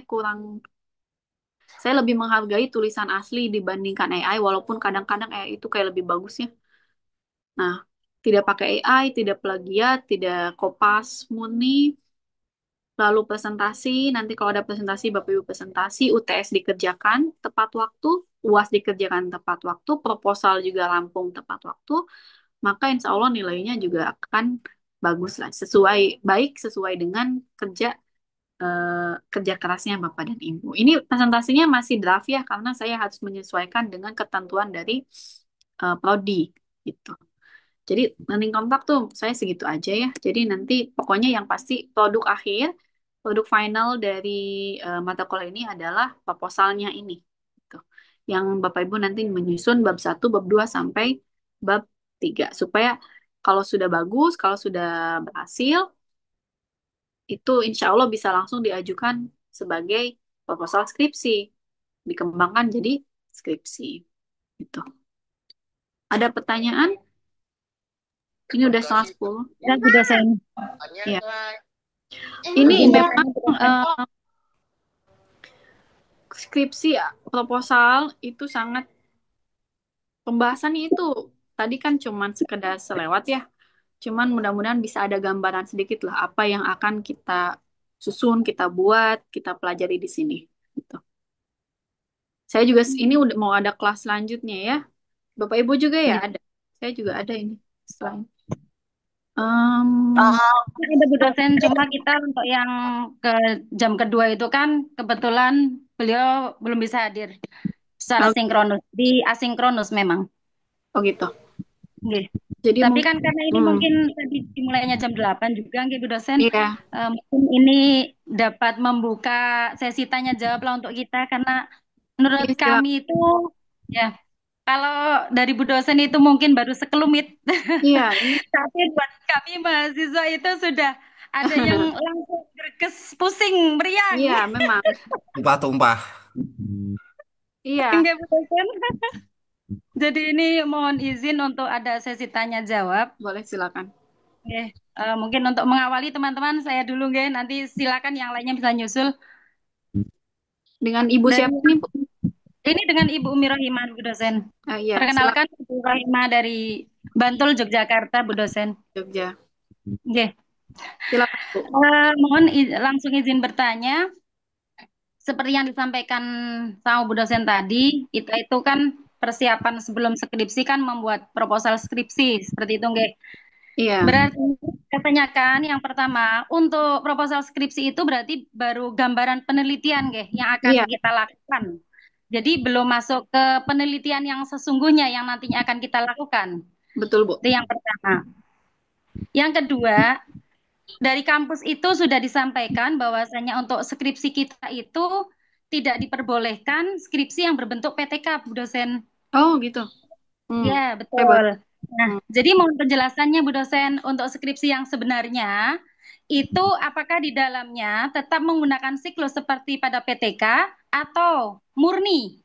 Maksudnya eh, dikaitkan hanya teori dan dikaitkan dengan penelitian saja. Jadi kami mohon diberikan gambaran skripsi yang sebenarnya yang tidak terkait seperti PTK itu bagaimana? Kalau PTK kan di dalamnya memang ada siklus 1, siklus 2 kan seperti itu Bu dosen. Nah, mungkin Bu dosen juga bisa memberikan contoh judul ke kami, judul skripsi yang sesungguhnya yang bukan skripsi PTK seperti itu. hmm. Oh, iya, iya. Terus yang terakhir, yang ketiga, nggih, dari penjelasan Bu dosen tadi itu kan ada desain penelitian. Nah, jika kita akan mengambil skripsi dengan desain penelitian kualitatif, Hmm. Itu tadi kalau nggak salah itu kan kalau kualitatif itu ada dua nggih, yang satu studi kasus, yang satu wawancara. Tetapi kalau melihat untuk studi kasus itu biasanya kan skripsi yang memang PTK seperti itu nggih Bu dosen. Nah, itu kira-kira yang tepat untuk skripsi yang bukan skripsi PTK. Itu yang mana Hmm. Bu dosen? Itu Baik, saya sendiri pribadi masih bingung. Oke. masih Jadi bingung ya. mohon penjelasan. Ya, mohon penjelasan dari Bu dosen. Terima kasih. Mungkin itu dulu. Ya. Terima kasih Bu Rohimah.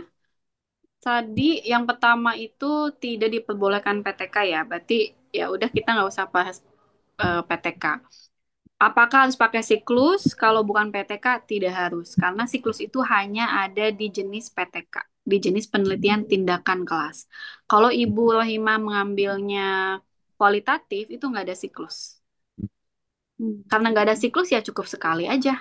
Nggak ada siklus 2, siklus 3 atau nggak ada penelitian, nggak ada misalnya wawancara lanjutan, nggak ada observasi lanjutan. Cukup sekali itu hasilnya yang itu yang Ibu tampilkan, Ibu tulis di skripsi Ibu nanti.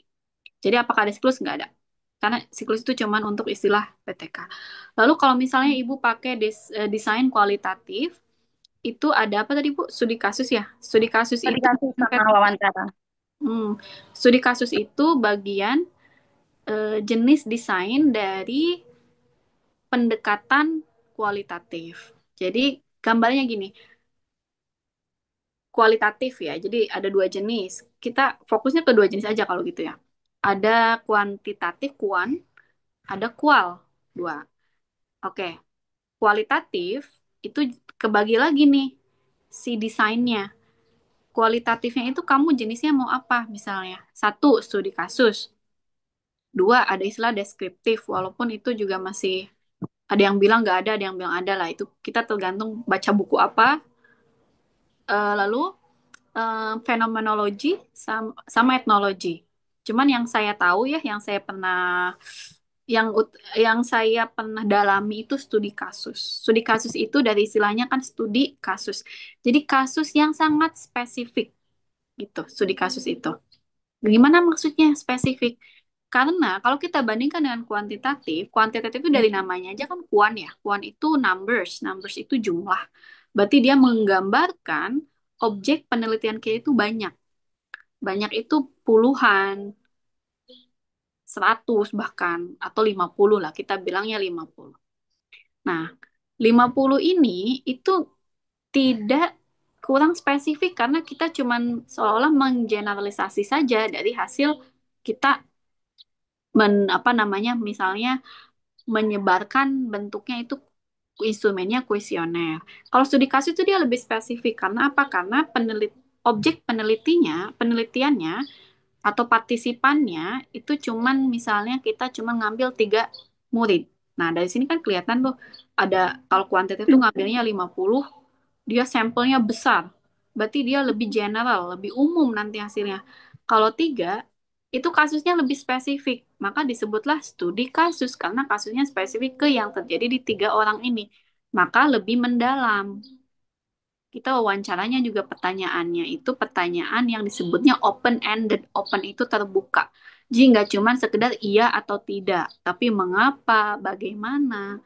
Studi kasus itu lebih mendalam. Si objek penelitinya itu juga lebih sedikit. Nggak ada studi kasus, kita nggak bisa bilang studi kasus kalau objek penelitian itu satu kelas. Kalau nggak salah gitu ya, menurut saya ya. Karena kalau satu kelas itu dia masuknya bagusnya ke kuantitatif gitu. Lalu kata Ibu apa tadi Bu? Wawancara ya Bu? Bisa diulangi nggak Iya, ya Bu? wawancara. Iya, studi Wawancara kasus atau itu wawancara itu. bukan desain. Kita bilangnya wawancara itu instrumen. Instrumen atau teknik. Instrumen apa? Instrumen mengumpulkan data. Kalau desain, itu desain penelitian. Nah, desainnya itu, misalnya tadi kita contohnya kualitatif aja ya. Kualitatif desainnya studi kasus. Saya mau meneliti misalnya spesifik ke 5 murid tentang bagaimana mereka membangun motivasi belajar misalnya. Dah. Nah, kan membangun motivasi belajar. Nah, cara kita meneliti motivasi belajar itu lewat apa? Lewat instrumen penelitian, tekniknya. Tekniknya pakai apa?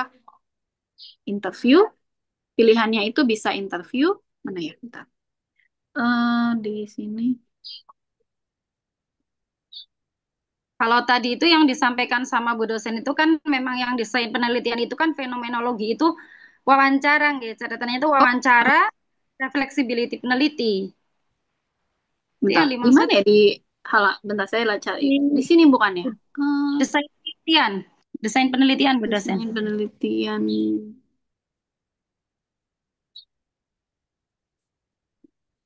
Saya cari dulu slide-nya ya. Biar nanti dari situ. Oh, ini ya kayaknya. Nah itu. Yang setelah itu Bu dosen. Ini? Nah ini. Ya Oh, betul. iya, iya, iya. Jadi, kualitatif itu bisa ngambil studi kasus atau fenomenologi. Secara garis besar itu menurut saya agak mirip ya. Studi kasus dan fenomenologi itu agak mirip. Nah, iya, wawancara.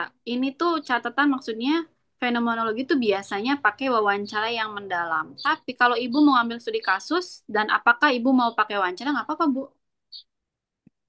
Gitu. Jadi wawancara itu sebenarnya bisa di sini, bisa di studi kasus, bisa bisa di sini pun. Biasanya kalau kualitatif itu enaknya yang mana Bu dosen? Antara studi kasus sama fenomenologi itu? Mau yang lebih mudah, Bu. Yang lebih mudah. Oh, studi kasus. Oh, studi kasus. Ya, studi kasus. Menurut saya Tapi studi studi kasus, kasus itu nantinya, studi kasus nantinya itu bisa meliputi wawancara juga iya, pada iya. objek penelitiannya. Mm, Oh, boleh. siap, siap.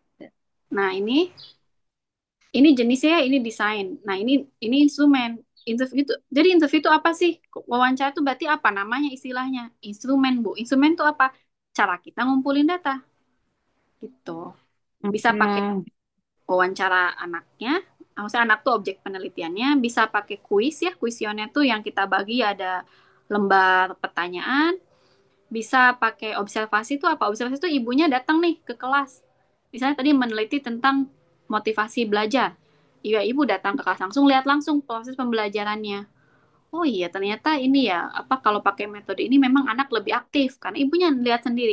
Nah, biasanya nanti si apa observasi itu ibunya merekam pakai video, terus nanti si potongan videonya dimasukin ke skripsi.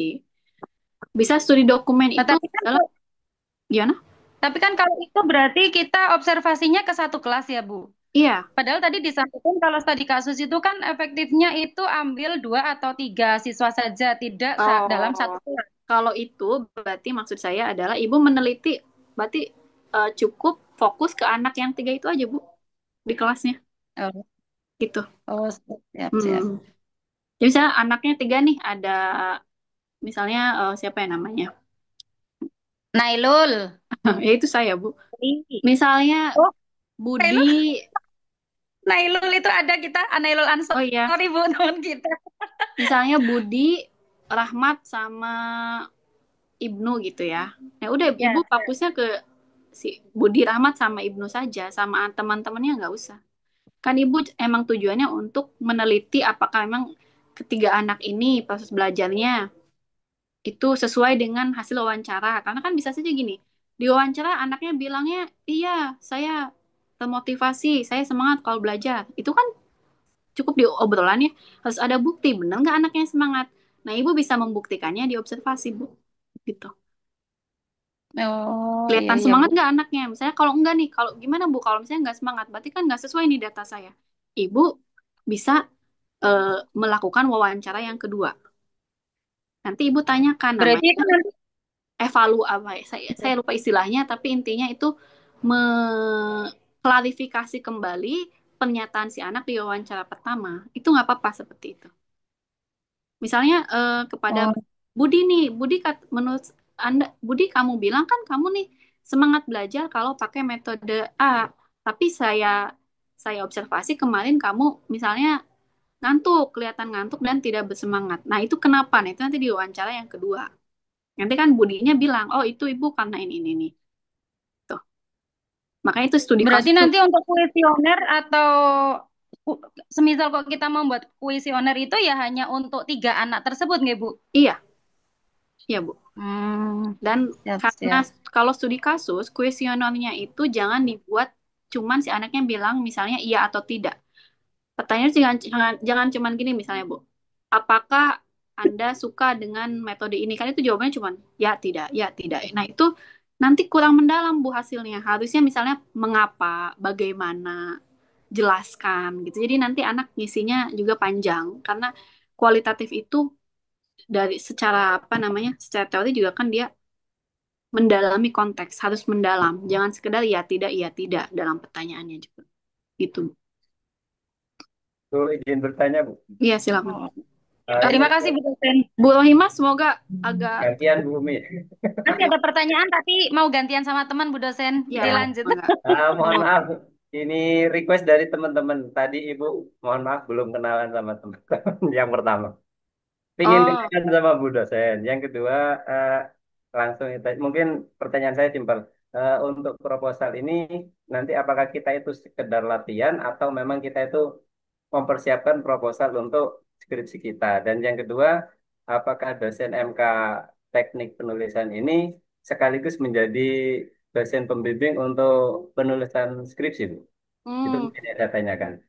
oke. Asik. Kenalannya dulu kata teman-teman, Bu. Bentar ya. Kenalan. Saya itu sebentar, saya ada slide perkenalan. Em, ini telat banget ya, kenalan udah mau bubar kelasnya. Tapi ini kalau nama saya Ainun, itu emang nama saya itu ada dua ya, Bu. Nama saya kalau secara formal itu Nailur Rohmah. Eh, biasanya kalau menurut saya itu manggilnya Ibu Nai aja ya, Naila. Boleh manggil saya Ibu Naila, boleh. Kalau Ainun itu nama saya di rumah, jadi ini masih nama saya. Jadi orang tua saya, kakak saya itu manggilnya Ainun. Tapi boleh silakan manggil saya boleh Ibu Nai saja.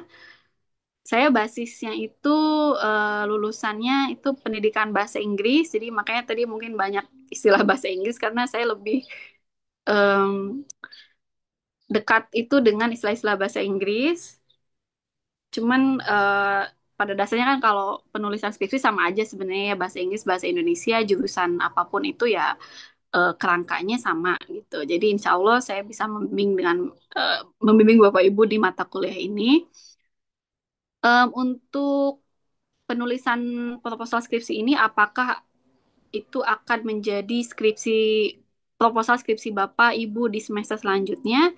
Itu saya kembalikan ke Bapak dan Ibu. Biasanya nih ya, kalau pengalaman saya memang terbagi dua nanti tuh mahasiswa itu ketika ada tugas proposal skripsi di mata kuliah, itu ada yang memang langsung diajukan jadi skripsi, ada yang tidak. Tapi saran saya itu langsung diajukan saja. Makanya nanti bikinnya yang serius, biar nanti kalau udah serius kan hasilnya bagus. Kalau hasilnya bagus bisa langsung diajukan jadi skripsi. Kalau udah bisa diajukan jadi skripsi kan ya udah langsung bisa di semester selanjutnya itu Bapak Ibu bisa langsung lanjut ke analisis data, ke pengumpulan data, langsung ke lapangan buat penelitian. Jadi saya itu merekomendasikan bahwa hasil dari mata kuliah ini nanti itu bisa langsung diajukan ke skripsi. Tapi kalaupun pada akhirnya di akhir nanti itu Bapak Ibu merasa kurang serak atau merasa terburu-buru ngerjainnya, mau bikin yang baru ya nggak apa-apa, nggak ada larangan sih. Dan apakah nanti saya jadi dosen pembimbing juga itu bukan ranah saya ya, karena yang menentukan itu tetap prodi, tetap pihak PJJ-nya gitu. Mungkin mungkin ya Tanya Bu, gimana Bu? Bu mau tanya, Hmm, jadi nanti dalam perkuliahan ini, nggih, hmm, apakah itu juga dalam prosesnya nanti kita diperbolehkan untuk bimbingan untuk proposalnya itu tadi? Karena kan Ibu tadi merekomendasikan bahwa hasilnya harus bagus hmm. kalau bisa. Nah, apa dalam proses ini nanti kita diperbolehkan untuk bimbingan misalnya dari bab 1 sampai bab 3 seperti itu, Bu? Ya Terima bisa kasih. bisa aja Bu.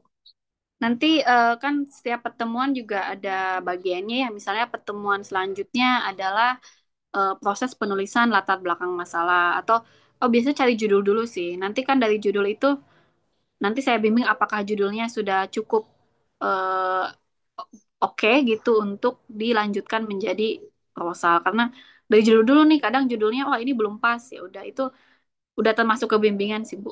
Jadi ya. Oke, terima kasih. Assalamualaikum Bu.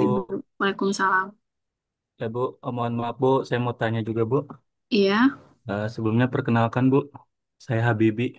iya Bapak, silakan. Habibi Ainun, saya Supriyatna Bu, dari Kerawang. Ya. Mau bertanya Bu, ini kan mengenai proposal skripsi ya Bu. Nah, Hmm. untuk mengajukan judul itu biasanya itu ada 3 judul atau kita ini berapa judul Bu yang kita ajukan untuk menjadi nantinya sebuah skripsi Hmm, yang fixnya Bu gitu. oke. Kan baru judul ya, judul kan bisa diterima, bisa tidak, bisa cukup bagus atau tidak.